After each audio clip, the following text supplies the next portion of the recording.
Hello party people, what's up? Welcome back to my channel. I'm Tori. Thank you so much for being here today. For today's video, let's go through my summer wish list graveyard. I've been really in a reflective mood lately. I've been thinking about the summer and all the beautiful times I've had, and I thought it'd be really fun to go through all the items that I thought I needed to buy this summer to have like the perfect summer, to have the best outfits, to capture the summer in the best way, that I ultimately just did not end up buying. I don't know, I feel like it would be really fun. I feel like so many people online, they always talk about the wish list items, they talk about the items they're accumulating that they're getting rid of, but no one ever talks about the things that you thought you wanted or the things that you coveted for a really long time that you just kind of ended up like forgetting about or not buying. If that sounds interesting to you, stick around because we're about to dive in. So let's start out with clothing. The first item that I have on here is the hot short. I actually had this Prada model on my spring and summer mood board for the season, and I really just wanted to find a pair of these like tight shorts. I think it's partly because I'm inspired by this image, but also partly because I'm kind of in that phase where like I have adult money and I kind of want to buy the things that I wish I could have bought like 10 years ago. And these kinds of shorts were really popular when I was in high school. I think a lot about like the American Apparel pant and things like that, and I ended up just not finding anything like this in my size. I tried a few on at Madewell and at a few of my other favorite retailers, but they just didn't end up looking right on me. So unfortunately, I couldn't partake in this trend. The second item that I have on here is the micro knit short. This item is on my list because it is definitely something that I was influenced by based on my algorithm. I feel like half of the time when I'm really lusting after a piece or I'm really liking a certain trend, it's honestly just because I'm seeing it at such a high frequency on all of my algorithms, whether that's Pinterest, TikTok, YouTube, Instagram. I'm kind of just bombarded with the images until I'm conditioned to actually like it. That process kind of reminds me of Josie and the Pussycats. If you know, you know. However, I just ended up not purchasing this trend, mostly because I kind of realized that just because I like something or I can appreciate the aesthetic of something doesn't mean I have to buy it and own it. And I think that kind of discernment is really what helps build your own personal style. Like, you don't have to buy everything that you love. You don't have to wear everything you love. So even though I loved seeing these and I loved seeing the way some of my favorite creators would style these kinds of micro shorts, ultimately I just knew it wasn't for me, and that's totally fine. Moving on to tops in my wish list graveyard, we have this Reformation linen top, and I actually bought this top. So I don't know if this is cheating that it's in my graveyard, but I ended up buying this in a size 14 and it was too large in the chest on me, so I returned it, but they unfortunately sold out of the size 12. So I was kind of heartbroken, a little devastated for a couple of weeks during the summer, but you know what? I survived. I did not need that top to have a beautiful, fun, perfect summer. It just would have been nice to have. I'm always very wishy-washy when it comes to Reformation because I don't feel like they are as sustainable as they used to be, but sometimes they get me and they get me good.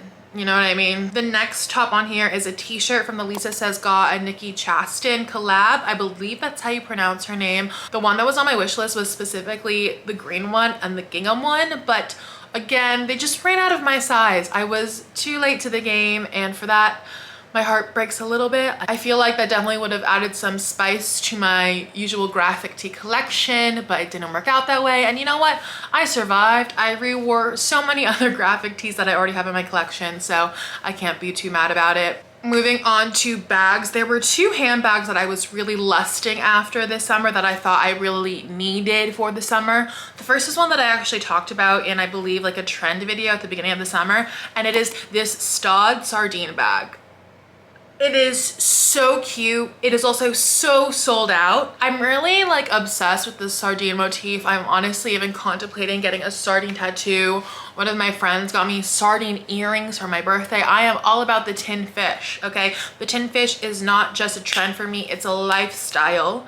I'm actually so happy that I did not purchase this bag because this bag has a lot of pinks and reds and yellows in it, and I've kind of realized that I'm not really a warm tone color kind of person. My interior design does say otherwise, but when it comes to dressing myself, I dress in a lot of greens and blues and cool tone colors, so I just don't think that this bag would have necessarily made sense with the things that I choose to wear on the day-to-day. Okay, so I did just have to move you, so are we looking okay? Moving on to the next item in my wish list graveyard, it is this All Saints tote.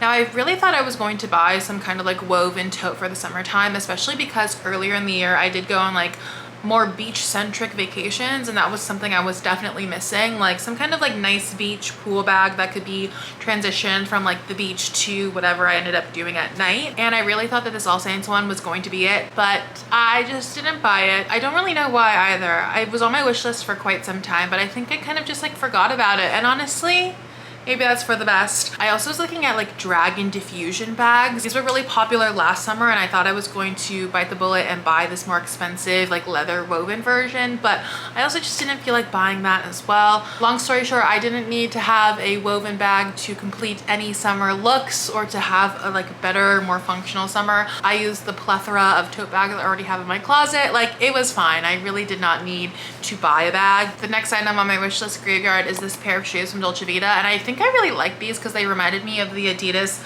Wales Bonnards. I don't know if I pronounced that correctly. I've never pronounced that brand like verbally in my life. The reason why I didn't buy these shoes was because I asked myself, do I actually like these shoes? And I actually like the like real shoes these shoes are copying, or did I kind of just want to buy a dupe for dupe's sake? And that kind of got the gears going in my head a little bit, even though it feels like right now, like especially as we go into the fall time, that micro trends are kind of like decreasing in speed and they're not as prevalent in the culture as they were like during the height of the pandemic. I still feel like one thing that's really like plaguing the masses, or that's really kind of getting everyone, is like the concept of like buying dupes and like trying to find the best dupes of something. And it's like, do you actually like the item that the dupe is copying, and like maybe you're buying it because you know you just can't afford the real thing, or are you buying this dupe so you can brag about how you found a really good copycat version? I didn't really want to buy these shoes because I also felt like I just wanted to buy these shoes because I like consider myself to be part of like the leopard is a neutral community, and I've kind of like been lacking and slacking on incorporating leopard into my looks, especially during the summertime. And this was like an easy way to incorporate that into an outfit or into my wardrobe. And I was like, in the end, it's not really worth it, because at the end of the day, I don't even really love the look of like the Adidas Sambas or the Gazelles or whatever those like indoor soccer shoes are. I feel like I was buying so I would look cool to people online or to strangers, rather than like fulfilling a need in my closet, or even just like buying something that I thought was beautiful and nice. The next thing that was on my summer purchase list was this perfume by Diptyque. This is their perfume Ilio, which comes out during the summertime. I tried this on in store. I fell in love with the scent. But I realistically did not need another scent or perfume to add to my collection, because I have quite a few and a couple of them are just like collecting dust. I currently have 3 perfumes on rotation, and I really just did not need a 4th. I'm especially proud because this Diptyque one, they definitely try to get you to buy this because it's kind of like advertised as a like seasonal exclusive, so you can only get it during the summertime. But I'm happy I didn't fall for it. I want it so bad, but I survived the summer without it, so how badly could I really need it? You know what I mean? It wasn't that serious. It's never that serious. The final item that is on this wish list that I thought I really needed this summer is a new digital camera. There are 2 digital cameras I had in mind. The first one is kind of like those point and shoots that everyone is bringing when they go out now, you know, the digicams with the really fun flash. I'm literally recording on a digital camera right now, but this digital camera does not come with a built-in flash. So I was like, do I need like a little like relatively cheap digital camera to bring out to the club, to bring out to concerts, like so I'm a cool girl and I can be the cool girl posting on Instagram? I'm not proud of it, but I was thinking like that for a very long time.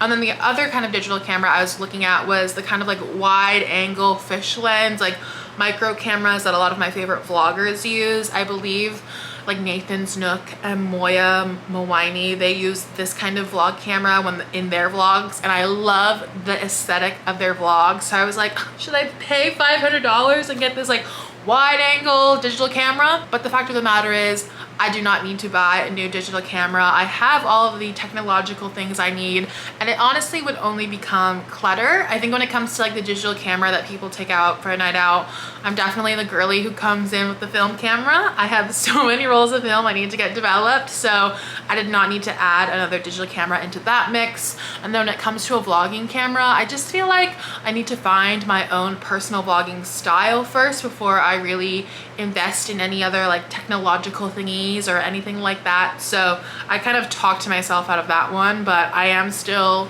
perusing eBay to see if the price is right for that. But for right now, I do not need any of those things. And even though I thought I desperately needed them to have a really fun summer and to capture the summer in the best light, I really didn't need to. I needed my phone, I needed this camera, I needed my film camera, and we were good. We survived. That's it for this video. I hope you enjoyed. I know I had a lot of fun. I hope you had some fun. I hope it was interesting to see the kind of things that I kind of had on my wish list.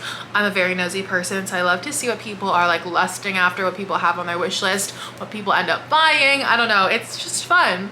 But yeah, that's it for me. I will see you next time. If you want to see more of me, feel free to follow me on any of my socials. I will link them down below. But that's it. I'll see you for the next one.